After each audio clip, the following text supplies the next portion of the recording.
semua bosan di rumah, anak-anak bisa membaca baik itu buku dongeng, baik itu buku cerita rakyat maupun buku pelajaran. Nah, jadi di sini ada pun contohnya teks narasi itu. Yang pertama novel, yang kedua cerpen, dan yang ketiga dongeng. Saya mau bertanya, di antara ketiga contoh tadi, anak-anakku pernah baca yang mana? Ya, bagus sekali. Nah, jadi dengan membaca itu kita akan menambah pengetahuan. Adapun ciri-ciri teks narasi, yang pertama yaitu bercerita tentang suatu kejadian. Yang kedua, terdapat masalah atau konflik. Yang terakhir, memiliki unsur-unsur teks. Nah, dari ketiga ciri tadi timbul pertanyaan, apa saja unsur-unsur teks? Ada yang tahu? Ya, karena tidak ada yang tahu, Ibu akan sebutkan. Jadi unsur-unsur teks narasi itu ada 5. Yang pertama tokoh, yang kedua latar, yang ketiga alur, yang keempat tema, dan yang terakhir sudut pandang. Nah, tokoh di sini merupakan karakter dalam cerita. Jadi bisa juga dikatakan sebagai suatu peran ataupun pelaku dalam cerita. Kemudian latar di sini berupa tempat, waktu, suasana. Tempat contohnya kita di sekolah. Kemudian waktu contohnya pada siang hari, pada pagi hari, atau pada malam hari. Kemudian suasana di sini contohnya misalnya mendung, panas, dan lain sebagainya. Kemudian selanjutnya yaitu alur atau rangkaian peristiwa. Misalnya terjadi konflik, kemudian apa solusi dari konflik tersebut. Kemudian yang keempat yaitu tema atau gagasan pokok. Gagasan pokok ini bisa juga dikatakan sebagai judul. Jadi tema ini merupakan inti yang akan dibahas dari keseluruhan teks narasi. Yang terakhir yaitu sudut pandang atau arah pandangan si penulis. Jadi arah pandangan atau sudut pandang ini merupakan apa tujuan yang ingin dicapai dari penulis dengan melalui teks narasi. Sampai di sini ada yang ingin bertanya? Tidak ada. Kalau tidak ada, saya rasa anak-anakku sudah paham ya apa yang sudah Ibu jelaskan tadi. Kemudian dari teks narasi ini ada juga yang disebut dengan struktur. Yang pertama yaitu orientasi. Orientasi ini merupakan sebuah pengenalan, misalnya dari pengenalan tokohnya, pengenalan latarnya, alurnya, temanya, maupun sudut pandang. Kemudian komplikasi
karena tidak ada yang bertanya, Ibu akan bertanya ke kalian semua sampai mana pemahaman anak-anak semua.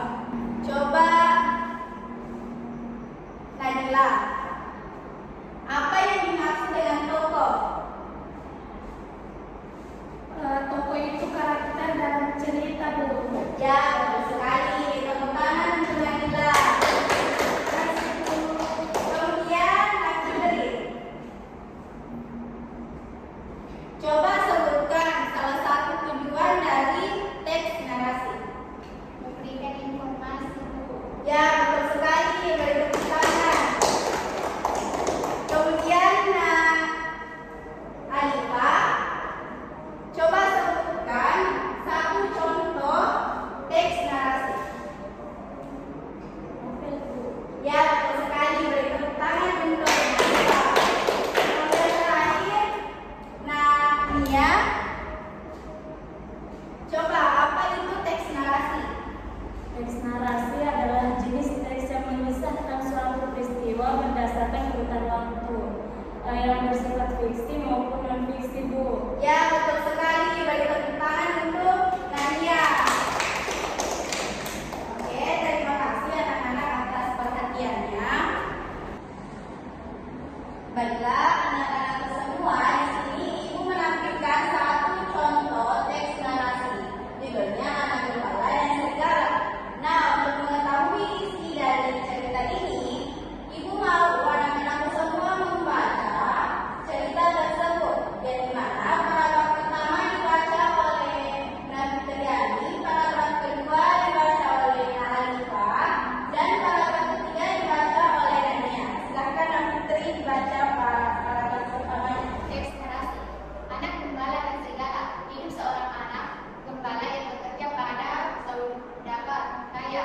Dulu ia bertugas untuk merawat domba, majikannya dan meminta tolong warga jika ada serigala yang mendatangi domba. Ya, terima kasih. Selanjutnya paragraf kedua akan dibacakan oleh Alifa. Silakan, Nak. Baik, bosan dengan rutinitasnya mengembala domba, anak gembala tiba-tiba berteriak, "Tolong, ada serigala di sini!" Sontak warga desa pun segera menghampiri dan menolong. Tapi mereka kesal karena anak gembala hanya bercanda.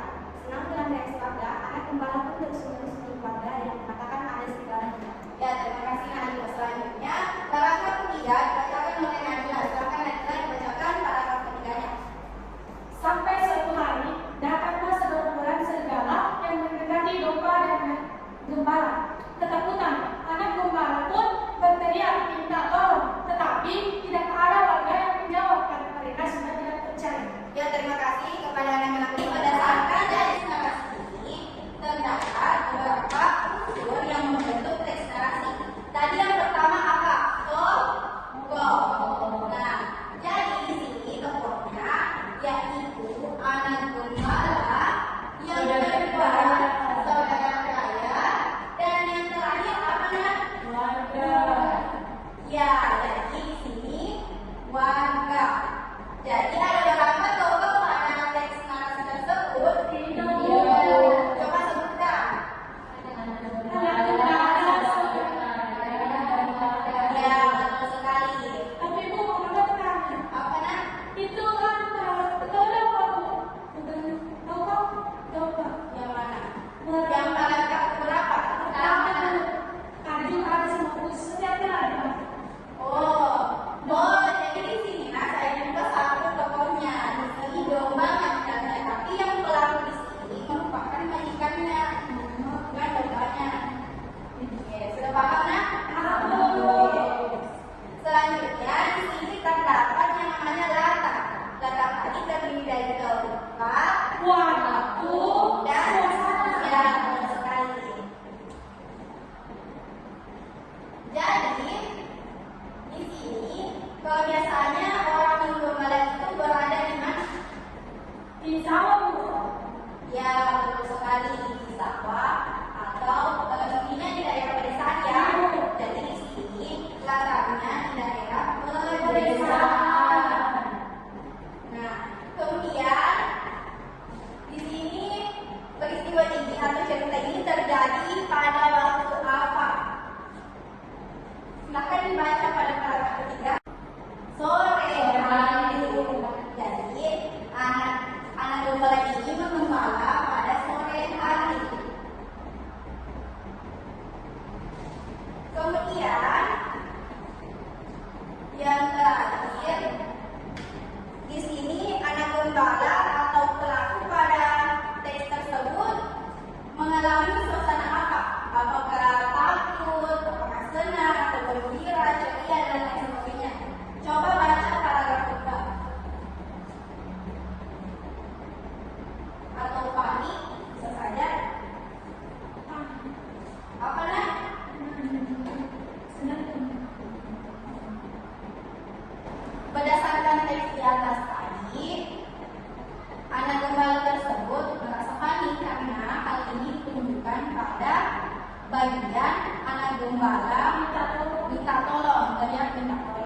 semuanya sudah selesai kelasnya.